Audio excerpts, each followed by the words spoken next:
Chapter 5 Moves in His Game. Interludes. Death is our birthright, a gift everyone can claim. It is a relief for the tired and a refuge for the persecuted, a lesson for the wayward, a jolt for the Epicurean, a milestone for the pilgrim, punishment for the poltroon, and a paradise for the faithful. Baba's elder sister's husband died at a young age, when he was just 25 years old.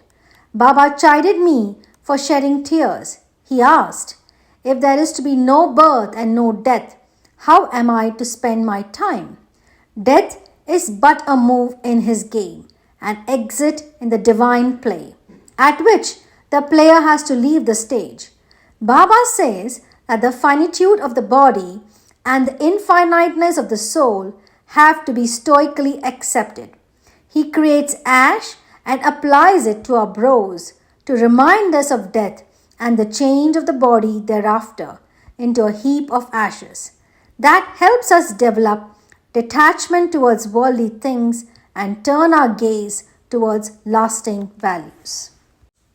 Baba has come to assign death its legitimate place in the scheme of existence, neither more nor less. He brought Walter Common back from the region beyond death because, as he said, he has not completed the work he has to do. Baba does not will the effacement of death. Why do living beings die? We ask. For the reason they are born, he answers. Anything put together has to disintegrate.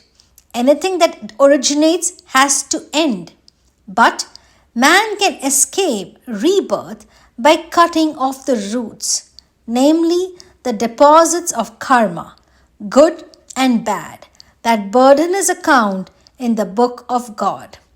Achieve a nil balance not by the renunciation of your physical, mental, and intellectual activity, but by the renunciation of the fruits thereof. Doing your righteous duty, be indifferent towards the fruit of your actions. God gave you body, mind, and intellect. God also planted desire and designed the entire plan. Let fruit of His grace belong to Him. Then there is neither plus nor minus in your account. You need not come again to balance it. So long as your actions are not totally selfless and duty-bound, you must accounter yourself in a physical body in order to transcend from the limited to the unlimited. Baba told Shulman, "I know how your past has shaped you, and I watch you shaping your future. I know why you suffer, how long you have to suffer, and when your suffering will end." While gifting a rosary of 108 pearls to Indra Devi, Baba said, "Keep this on the sick person and help him to pray for recovery. He will be cured." "Of any illness?" asked Indra Devi. "No," said Swami, "not if the illness is a form of payment for karmic debt." A rosary was given by Baba to Srimati Venkatamuni of Madras. While her aged mother-in-law approached the threshold of death, her bed surrounded by many of her kith and kin, she placed a rosary on her chest and prayed for her recovery. Her mother-in-law did regain consciousness and sat up to greet the dawn of another day, curious to know the reason why the house was so full of people. When her own son, afflicted with frequent fits since childhood, was dangerously on the verge of death, Srimati Venkatamuni ran to her room to bring the rosary, but her fingers could not hold it. It slipped out of her grasp again and again. When she could at last hold it and take it to her son, it was too late. The illness was a form of repayment of karmic debt, which, when repaid, gave him release. Baba told her later that her son was here to liquidate the balance of his debt, and he had now attained the region of everlasting bliss. "If you have genuine affection for him," he said, Be happy that he has been relieved of the body that gave him no peace. Father and son. Sri Soundararajan, the renowned singer of South India, was pathetically distraught when doctors declared that his daughter's heart could be saved by an operation possible only in the US. But Baba cured her in a remarkably short time. He created a Rudraksha seed and directed her to drink the water, in which it had been ceremonially washed. Sri Soundararajan's son had been ailing from a malignant type of jaundice. When the doctors gave up all hope, he was brought home and placed before a portrait of Baba at his own request. Sri Soundararajan put through a telephone call to Baba at Prashanti Nilayam. He was able to contact Baba, but the line was subject to so much disturbance that neither could his prayer be conveyed to Baba, nor could he catch the voice of Bhagavan. His son passed away with the name of Baba on his lips. Later, Baba told Soundararajan that his son was a great soul who had achieved liberation from the bonds of birth and death after paying off the little balance of his karmic debt. Baba addressed a mammoth meeting at a football field at Rajahmundry. 2 weeks later, he received a letter from one who, with his son by his side, had heard him speak that day. My son was so inspired by the discourse and the bhajans that he became totally immersed in you. He was constantly doing bhajan and reciting your glory and your majesty.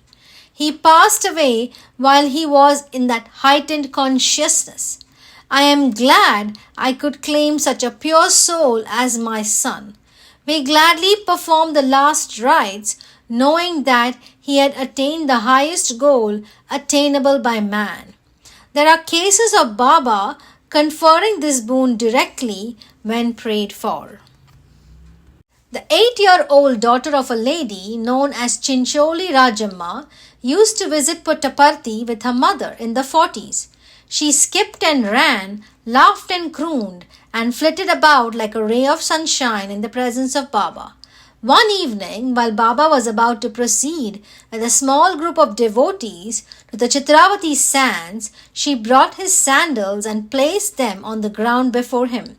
Baba patted her on her head and said, "What do you want? Tell me." She surprised everyone and shocked her mother by her reply, "I want to be absorbed in you." Baba said, "You are a child. You have to get married, bring up a family, and make your mother happy." But the girl insisted that these things were trivial when compared with mergence in him. Where from did she learn all this? People wondered. Baba wiped her tears and said, "Your father is no more. You have to be with your mother." But she protested, "If, as you say, I get married, I will still have to leave my mother. No, I wish you would shelter me forever." Baba was silent for a while. His response to the agony of the tender heart was, "Good, good," and he tweaked her cheek.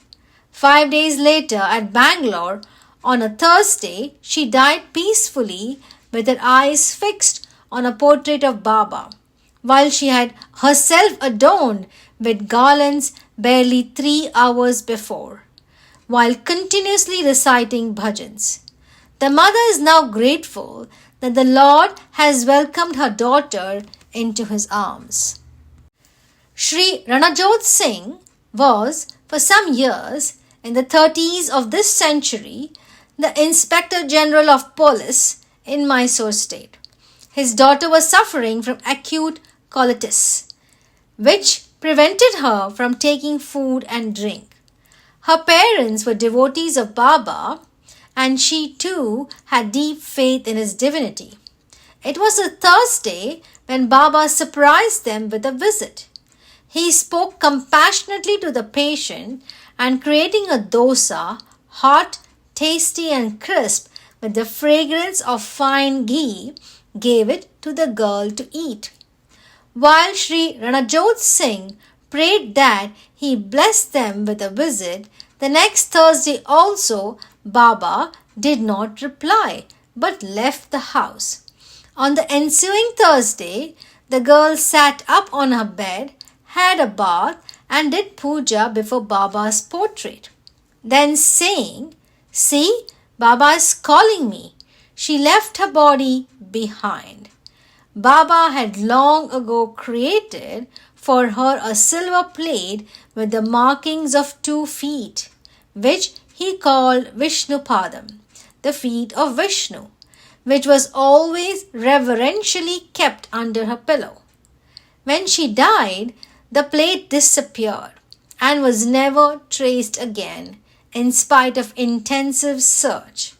The parents were filled with supreme gratitude, for, as some Americans who attended a young man named Steve at Whitefield when he was nearing his end through cancer declared, "If only people knew how resplendent it is to die in Baba."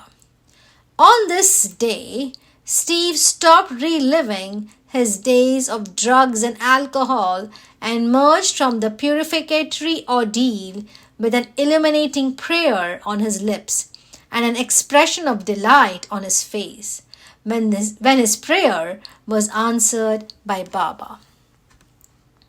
Dr. Kramer of Honolulu writes in the same strain of gratitude. This is to inform you of the sad yet glorious news of Miki's passing away. She must have passed straight into the hands of Baba. She was so peaceful, so smiling, so completely without the slightest trace of apprehension or anxiety, and she could think of Baba's name until the last moment. On his palm they saw, a certain person was a captain during the Second World War, but since he died of a commonplace disease in a civil hospital, his widow did not get much by way of pension. So, she had to earn some money teaching music in order to keep her 3 children, 2 daughters and a son in elementary ease. The son passed his BSc examination with the first class from the Madras University while still in his teens. The army authorities gave him a job in their cantonment office at Bangalore. His mother, who was overwhelmed with joy, sent him to offer homage to the family deity Venkatachalapati in the temple on the Tirumalai hills in Andhra Pradesh, so that he could join duty at Bangalore with divine blessings. However, what did happen was that the boy got drowned in the holy tank of the temple. His body was in police custody for 2 days as it was unidentified. The anxious mother was confronted by the photograph of her son's corpse which appeared in the daily papers. But Baba appeared to her in a dream and directed her to come to Puttaparthi. There, she was taken by a mysterious stranger to the presence. Bhagavan called her and her children for the precious interview. "Don't weep," he said, "for your son, who led a disciplined life and was full of devotion, has now merged with God. When he was found the lotus feet of bliss, you should not indulge in grief." But she could not be consoled. Then Baba said, "I know your heart is broken, since you could not have even a last glimpse of his body. See, it is here." Saying this, he spread his palm in front of her, and she could clearly see the events of that fateful pilgrimage appear upon it. The son slipped on the steps of the tank, and few people jumped in to save him.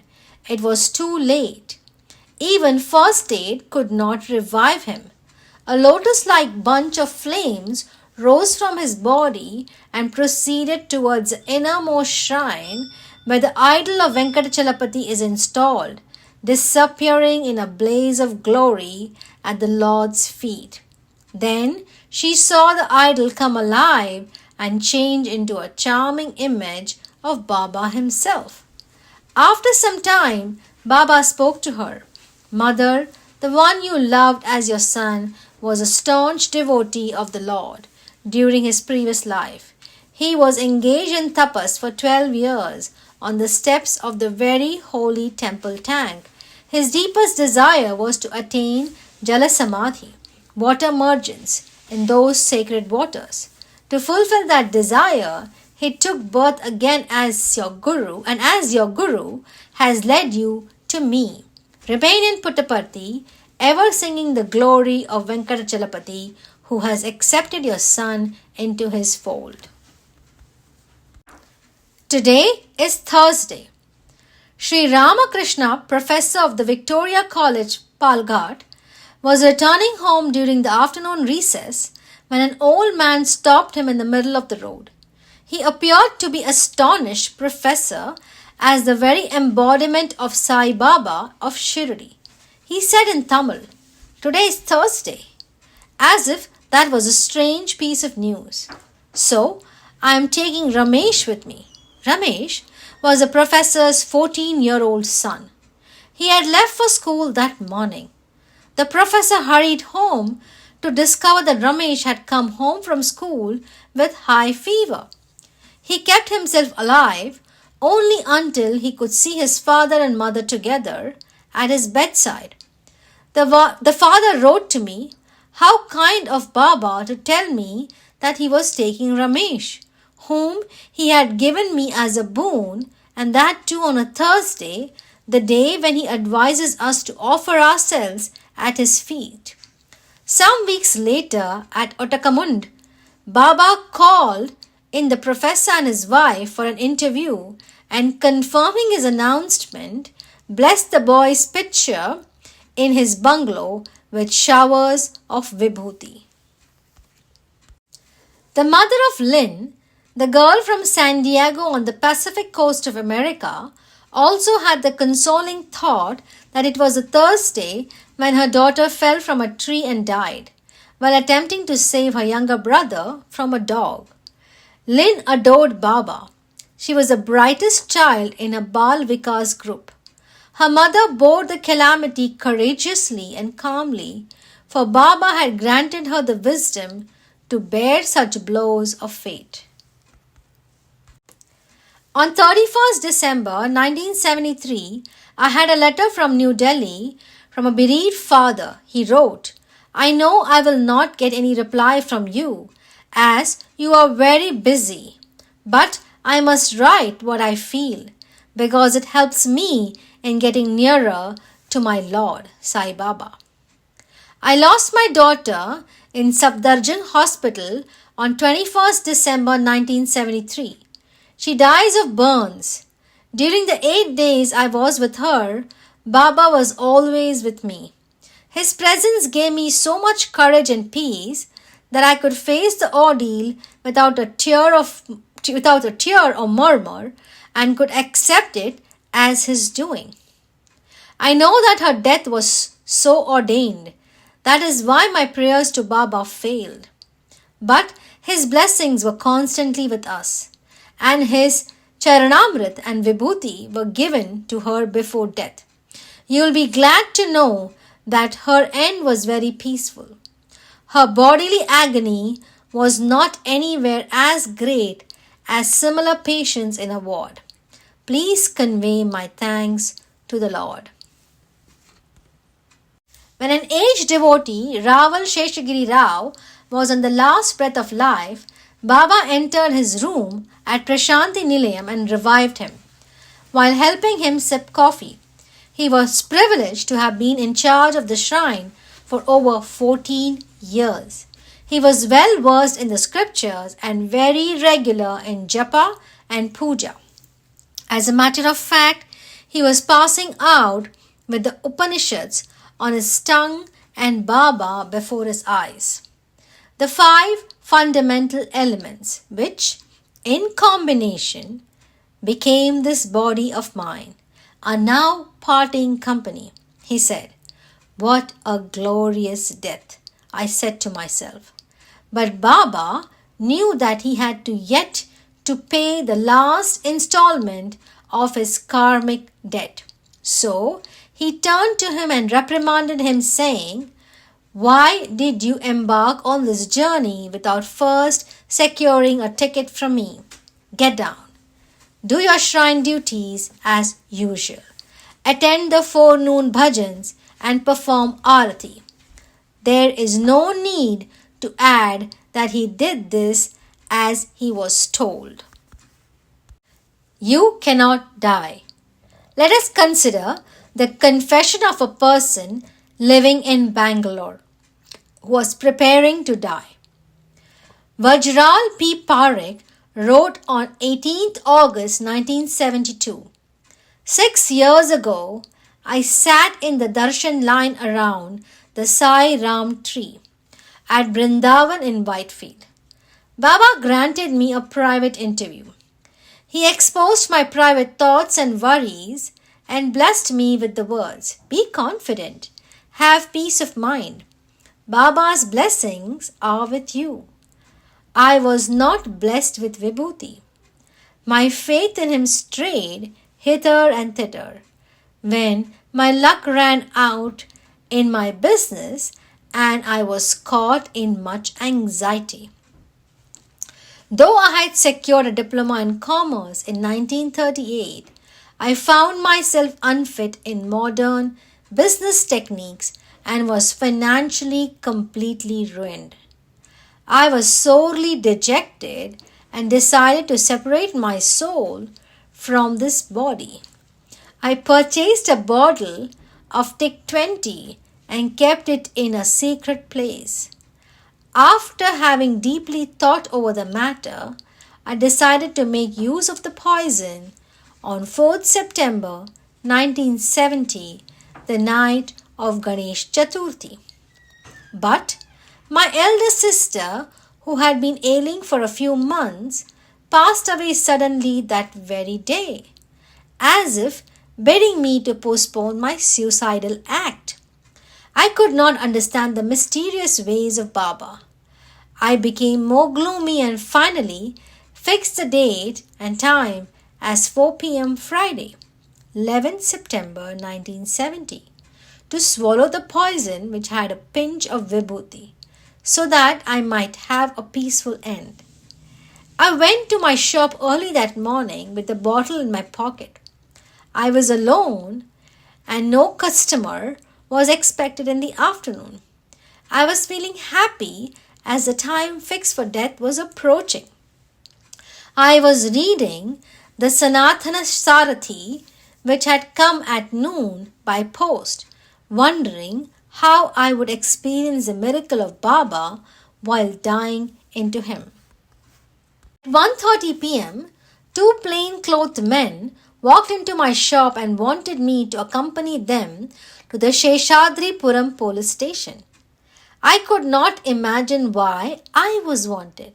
In a terribly confused state, I closed the shop and went with them. The bottle was in my shirt pocket. At the station, I was told that the inspector had gone out.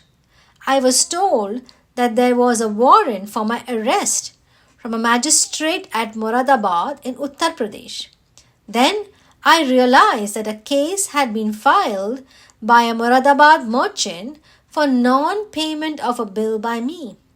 I had explained my difficulties to him and pleaded for being allowed some time to make the payment. But he did not believe me and proceeded against me in court, charging me with cheating. The warrant was bailable, but I had to present a surety. Meanwhile, I was asked to go into the lockup. The police officer said, "Take out all the articles in your pockets and place them on this table before you go in." I hesitated on account of the bottle. I said that it was only a civil case and prayed to him not to send me in. He sympathized with me and allowed me to sit on a bench beside him. I then sent for my elder brother, who arrived there very soon. I handed over the telltale bottle to him just as it was wrapped in paper and asked him to keep it at home without telling anyone. He was also to get someone to stand surety for me. Just on the stroke of 4 p.m., the inspector of police arrived and ordered that I be put in the cell. He would not give ear to my pleadings or explanations. I recalled Bhagwan's assurance, Baba's blessings always with you. I felt most happy when I discovered that Baba had prevented my suicide. I saw Baba in the cell, laughing at me for my folly. I was in the cell for hardly 4 minutes. My brother came with the surety and I was released. My brother scolded me severely for having kept poison in my pocket. Baba had foiled my first attempt by causing the sudden death of my sister, simultaneously releasing her from the painful ailment, which she could not endure in her old age. Again, he foiled my second attempt by causing a warrant from 1,800 miles to be served on me and have me go into the cell without the bottle at the exact time fixed by me for suicide. It is indeed beyond human comprehension to gauge his mystery. You have come. Many who have come within the horizon of heavenly grace have died in peace and joy, pronouncing the name of Baba or even declaring that they have been blessed by Baba's darshan. Baba says that we cry Koham at the time we are born, puzzled by the problem. Who am I? Likewise, when we die, we should draw the last breath in joy, uttering Soham, I am that. Baba is calling me. Baba is here by my side. Professed devotees before they pass away. On the day when Baba had the Covens with him at Whitefield to shower further grace on the resurrected Walter and his wife, he asked Walter to narrate his experience at Madras, while ostensibly accompanying Baba to the seat of judgment. When Walter had finished his narration, there was a strange flutter in the minds of all present. Indra Devi spoke on the overwhelming compassion of Baba. She described how Baba had fulfilled a boon which he had granted years earlier to my mother. I shall give you divine nectar when you leave this world, Baba had said. She left for her heavenly abode one noon at Prashanti Nilayam when Baba was at Vrindavan. But a few minutes before she died, nectar gushed from the idol of Shirdi Sai Baba, kept near her bed, from the toe of the right foot that was placed over the left knee. She noticed it and held her cupped palm to receive the gift. Kasturi helped her sit up and drinking the nectar, about 2 ounces of fragrance and sweetness. Then she lay down again and passed into Sai. Baba listened to her narrative and then said, Yes, I keep my word to those who are steady in their faith. I also give darshan when death calls on those who have dedicated their lives to me. While on the topic of deathbed darshans, I must also relate here the narration of my revered Guru, Mahapurushji of the Sri Ramakrishna Mission, about the shower of peace from Ramakrishna Paramahamsa. A sweeper named Rasik lived in Dakshineshwar. One day, as the master was returning from the direction of Panchavati, absorbed in a spiritual mood, Rasik knelt before him and prayed, Father, why don't you bless me? What will be in store for me? The master assured him, Your wish shall be fulfilled. You will see me at the time of death. A few years later, as the moment of death approached, Rasik cried out in joy, You have come, Father. You have really come. And saying this, breathed his last. When we find Sai devotees facing death or enduring the departure of their beloved ones, we are apt to judge them as insensitive and dull. No, they meet death heroically, for they are certain that Baba will be their guide, guardian, friend, and teacher through as many births and rebirths they may have to pass. He is at all times with us, in us, beside us, before us, and behind us. So instead of being anxious at the time of death, devotees approach this final act as children being led to school by loving parents, or as graduates attending the convocation, or as a mountaineer approaching the summit, or as the rivers merging into the sea. There was a doctor serving in the hospital at Prashanti Nilayam. He was about 60 years old and appeared to enjoy good health, in spite of a damaged heart. One evening, Baba sent for him and he left off eating his lunch. Bhagavan is calling me, he said, and hastened towards the mandir. Just as he neared it, he fainted and did not recover. Death was sudden and painless. His wife, who had imbibed Baba's teachings on karma, on the Atman, and on the eventual mergence in Paramatman, bore the blow with courage and wisdom. She told the women who ventured to console her, "Perhaps you fear that I am a hard-hearted woman, because I do not weep. No, it is only because I know that weeping is futile and foolish. Mr. Sethu from Delhi writes in a letter, I believe that whatever Baba does is for our own good, though it may not immediately seem so to us."